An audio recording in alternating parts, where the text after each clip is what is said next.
Que a paz de Jesus nos envolva agora e sempre.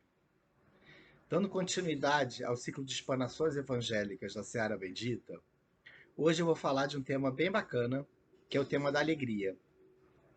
E ele foi inspirado na carta de Paulo aos Romanos, no versículo 17 do capítulo 14, que diz o seguinte: O reino de Deus não consiste em comida e bebida, mas é justiça, paz e alegria. Paulo tinha uma sensibilidade muito grande para falar sobre o Evangelho de Jesus. E ele foi o grande é, precursor do cristianismo, responsável por disseminar o cristianismo no mundo, né? Porque naquela época o mundo era Roma e Paulo era um romano. Bom, aqui ele diz que o mundo de Deus é o mundo da justiça, da paz e da alegria.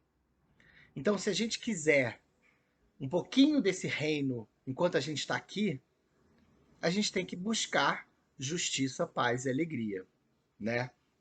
Então, como é que a gente faz para buscar essas coisas? Eu vou falar um pouco primeiro de um estudo de Harvard que tinha como objetivo identificar qual era as pessoas que eram felizes e o que motivava essas pessoas a serem felizes. Esse estudo é um estudo raríssimo, porque ele conseguiu acompanhar a vida de 724 pessoas ao longo de mais de 80 anos. Então, ele conseguiu, ano a ano, conversar com essas pessoas e todo ano ele fazia uma entrevista, os pesquisadores faziam uma entrevista de mais ou menos uma hora, perguntando se a pessoa estava feliz ou não e quais eram os motivos que as faziam estar felizes ou infelizes. Um cuidado que esse estudo teve foi de pegar metade das pessoas como estudantes de Harvard, que era a financiadora da pesquisa, foi a Universidade de Harvard que fez essa pesquisa, que estudantes de Harvard eram pessoas da alta classe, da elite, com alto poder aquisitivo, que também deveriam continuar com esse alto poder aquisitivo depois que se formassem, já que Harvard é uma das melhores faculdades do mundo, né, e mais prestigiadas. E a outra metade foi escolhida dos bairros mais pobres de Boston, de pessoas que não tiveram formação. Naquela época, então, não tinha universidade, não tinha estudo. Os Estados Unidos era um país pobre naquela época, né, que estava em crescimento, então tinha muita pobreza também. Então eles tiveram esse cuidado de dividir bem essa amostra de pessoas pobres e pessoas ricas. E fizeram essa pergunta ao longo de mais de 80 anos. Ainda tem mais de 30 pessoas vivas desse estudo, entre 90 e 100 anos. Mas, enfim, o que a gente quer saber é qual foi o resultado dessa pesquisa. O que é que fizeram as pessoas que estavam felizes a serem felizes? O mais impressionante é que não foi o dinheiro, não foi o status, não foi o poder, que nenhuma delas tinham. Foi a capacidade que essas pessoas tinham de se relacionar com outras pessoas, de ter uma rede de amigos, um casamento, uma rede de pessoas em volta dela que as apoiavam. Essas pessoas eram pessoas que eram alegres e que conseguiam cativar as pessoas em volta delas a terem essa alegria e a vontade de estar com elas, né?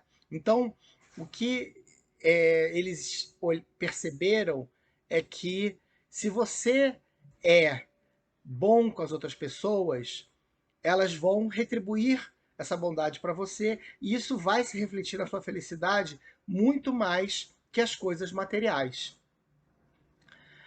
Então, né, um estudo, porque ele ainda tem 30 pessoas, mas assim, o resultado dele já foi, a conclusão dele já foi publicada, etc e tal, porque já tem tempo suficiente, né, para ter essa conclusão, mas ela nos dá uma pista de como a gente pode trazer um pouco desse reino dos céus para cá, para a nossa vida, sendo alegres. E como é que a gente vai fazer isso? Sendo felizes, sendo alegres. E como é que a gente faz isso?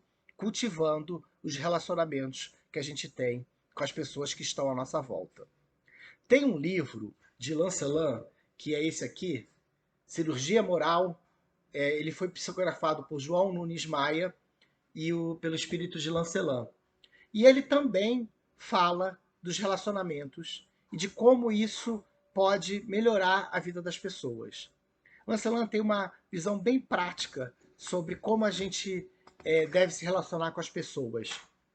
Ele fala o seguinte: se tu, para viver, precisa dos outros, tanto quanto os outros precisam de ti, é de justiça, e a razão nos esclarece, a grande necessidade de vivermos bem com os nossos semelhantes, de fazer para com eles o que estiver ao nosso alcance. Se te interessa receber coisas boas, não deves duvidar da lei que nos fala que é dando que se recebe. Jesus falava isso, né? Lancelin está simplesmente dizendo isso de maneira prática. Se a gente, ele desenvolve esse texto falando que se a gente tem que se relacionar com as pessoas, então, se a gente vai falar com o porteiro, se a gente vai falar com uma pessoa da farmácia, se a gente vai falar com uma pessoa da nossa família, uma pessoa que a gente ama, o ideal é que a gente fale bem com essa pessoa, que a gente tenha uma atitude positiva. Porque quando a gente tem essa atitude positiva, essa energia positiva volta pra gente. Um ciclo vicioso. E aí a gente consegue ser mais feliz. A outra coisa que ele fala, ele continua falando da lei universal do é dando que se recebe. E aí ele fala o seguinte: o Senhor não distingue os seus filhos. Ele ama a todos, da mesma maneira que o Sol distribui raios em todas as direções do universo, sem nada exigir de quem está sendo iluminado por ele. Porém, cada um recebe o que busca pela vida que se dispôs a viver. Então, ele fala que a gente atrai o que a gente é. Se a gente melhora o que a gente é, normalmente a gente vai atrair pessoas que estão vibrando na mesma sintonia que nós, mais elevada. Então, lógico, vale a pena a gente tratar as pessoas muito bem, porque esse amor vai voltar pra gente. Agora, tem algumas pegadinhas aí nessa fórmula. A primeira é que a gente não consegue ser feliz, positivo o tempo todo.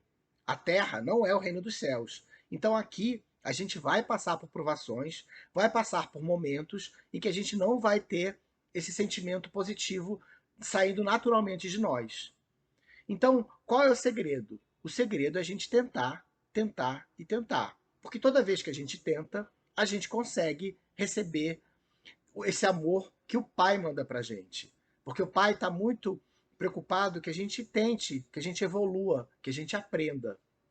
Então, quanto mais positivo a gente é, mais chance da gente receber essa energia positiva, esse raio de sol que o pai dá para qualquer um que queira receber, né? O pai está mandando, como o Lancelin diz, o pai é como um sol. O sol está mandando a luz para a gente. Se a gente coloca uma nuvem entre a gente e o pai, né? Entre o sol, é como se aparece uma nuvem entre o sol e a gente, vai ter uma sombra. Se a gente coloca uma nuvem entre nós e o pai, vai ter uma sombra. E vai ficar mais difícil da gente receber essa energia. Mas isso acontece quando a gente não está em momentos positivos. Então, mas se a gente tentar, a gente vai conseguir dissipar aquela nuvem e vai conseguir receber essa energia do pai. Então, o que a gente sugere aqui, o que a gente sugere aqui nessa explanação é a gente tentar. E aí, como é que a gente vai conseguir fazer isso? Começa com o mais fácil. O mais fácil, geralmente, é com o estranho. É com a pessoa que está na rua, é com a pessoa da farmácia. Começa a ser mais positivo com essas pessoas. E aí essa energia positiva vai começar a tirar as nuvens que porventura estejam na nossa, né, entre a gente e o pai, e vai ficar mais fácil a gente fazer para as pessoas com que a gente não tem tanta afinidade ou que não foram tão boas com a gente. E assim, tentando, tentando e tentando, cada vez mais a gente vai dissipar essas nuvens que atrapalham a gente receber essa energia e vai ficar cada vez mais fácil a gente ser alegre e ser feliz.